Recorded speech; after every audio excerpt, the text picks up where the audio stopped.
Hey guys, how's it going? Welcome back to the channel. Today we're going to be talking about a leak for Kenobi that just, was leaked. And I'm not going to be showing the footage because I don't want the channel to get struck or anything like that. And I don't want to ruin it for anybody else. So if you want to find it, go ahead on your own terms. There will be leaks in this video, so be aware of that. And if you don't want leaks, well, just turn away. So what I can say, and my thoughts about it, if you are interested in that, is, well, first of all, we see Obi-Wan and Vader on some surrounding desert planet. There's a desert set, and they're in a saber lock, and much like in Revenge of the Sith. Of course, it was Anakin's body at that point. And Vader does a force push, and Obi-Wan goes absolutely flying back. And it looked good. Like, it didn't look like, you know, the cheap wire work where it was just like, woo, like it was full on straight back. It looked really, really good. Looked very serious, like a very serious move and a very powerful move. It wasn't like slowed down to be sped up in post-production. Looked great. Now, my curiosity here is, was this the first battle or the second battle? Because we know we're going to be getting two battles with Obi-Wan and Vader. Now, in the concept art that was released for the show, there was one that I believe they were in like a fire planet, or there was fire surrounding them or anything. So maybe that could be the second fight, and that could be a little bit more of a climactic duel, kind of rhyming with Revenge of the Sith on Mustafar, where they had fought. Now, with this perhaps being the first fight, it looked like it was on a desert planet. Now, where could this be? Is this Tatooine, or is it the new planet that they're going to, or that Obi-Wan is going to with the Inquisitors? Where is this? I don't think it's Tatooine, because if it is, why wouldn't Vader just go back there, or have the Empire go back there, because he has suspicions that Obi-Wan's there? And if he did, then, well, Luke would be found, there would be so much more that would be revealed, and kind of everything would be game over, just written and directed by George Lucas. It would be done. So my thoughts are that this must be some other planet that they're fighting on. They come across one another. Maybe it's in public, maybe it's in private, maybe it's like some random spot in the desert somewhere. As we know, there are a lot of desert planets in Star Wars.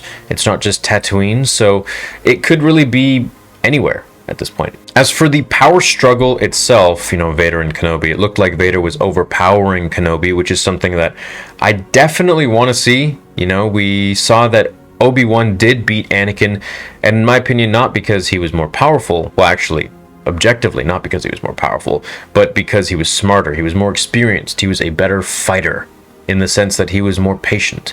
Obi-Wan was a master of the third form lightsaber fighting style, which was called Surisu.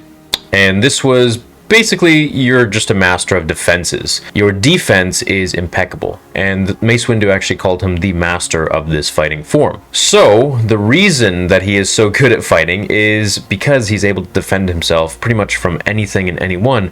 Case in point, against Grievous. Now, you might be wondering, well, why was Dooku able to beat him? Well, now we're going on a different tangent. I have videos on that. But essentially, Dooku was a master swordsman, and his lightsaber fighting style was something that basically could just defeat every other lightsaber fighting style. He was a one-handed fighter. He had the curved hilt. He was a fencer, and he was just unbelievably talented when it came to dueling. And he was a very underrated character, in my opinion. Read the book, Dooku Jedi Lost. If you haven't, check it out. Back to the topic. So Vader fighting Kenobi at this point, I believe he is so much more powerful. Maybe not in the Force, but definitely in his overall body and his mechanics. Now, in the A New Hope novel, there was something that was spoken by, well, not verbally, but it was going over Obi-Wan's monologue in his mind.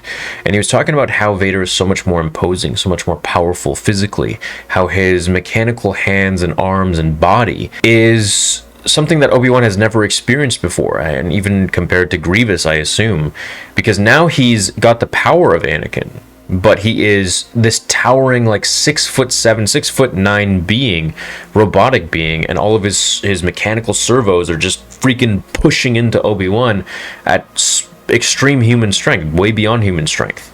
So the Force can obviously do many things. However, when you're fighting a being who is that much more physically powerful than you and has the Force pretty much in tandem with you, it's going to be quite difficult. And this is something that Obi-Wan is going to come to realize in this show when they do have their first fights.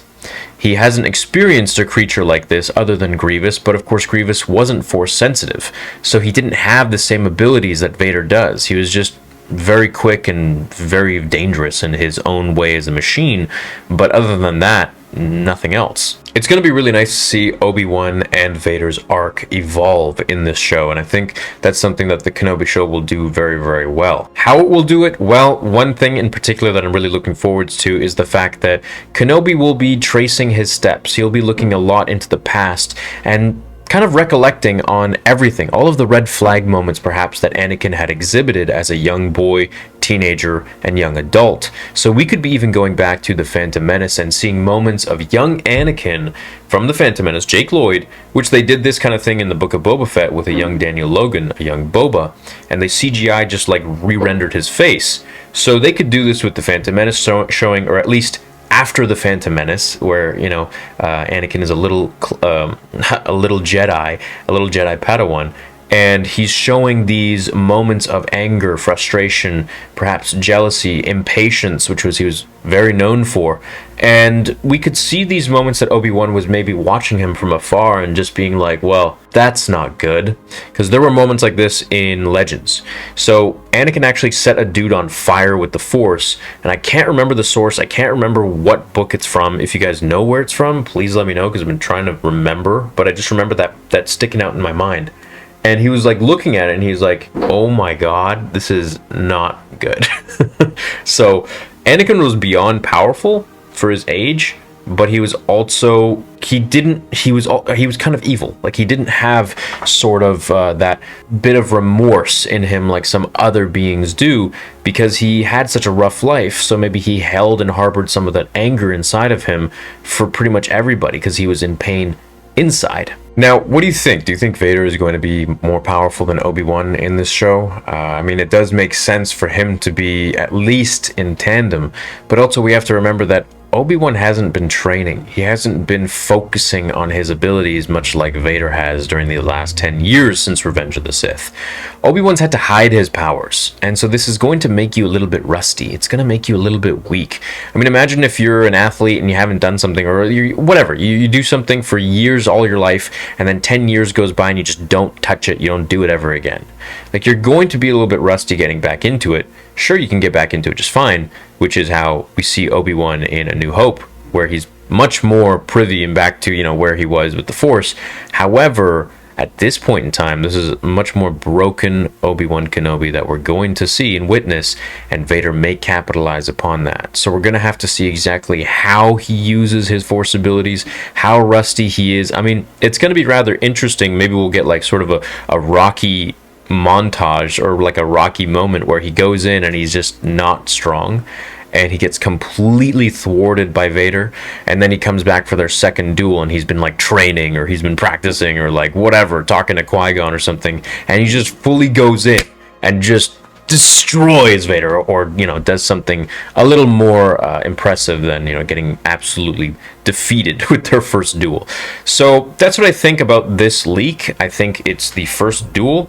I think it's on some desert planet. I don't think it's Tatooine. If it was Tatooine, it wouldn't really make sense, because then Vader would just go back there. He did go there in the comics, in canon. He went to interrogate Jabba the Hutt and he force choked him, and this led to a mission for him and Boba Fett and Black Chrysanthemum to track down Luke Skywalker. And of course, this led to Black Chrysanthemum with Obi-Wan and stuff, which could be things we could see in the show as well. Thanks for watching this video. Let me know what you think about the leak itself. Do you think Vader will be stronger than Obi-Wan? Do you think Obi-Wan's going to be stronger than Vader? What do you want to see in this show? Are there things that you don't want to see, or things you really hope that they put in the show, and if they don't, you'll be quite disappointed? Well, time will tell. May 27th and April 5th is going to be Lego Star Wars, so I'm excited to do some streams with you guys. I'll catch you guys in a little bit. Have a great day, and until then, remember, the Force will be with you always.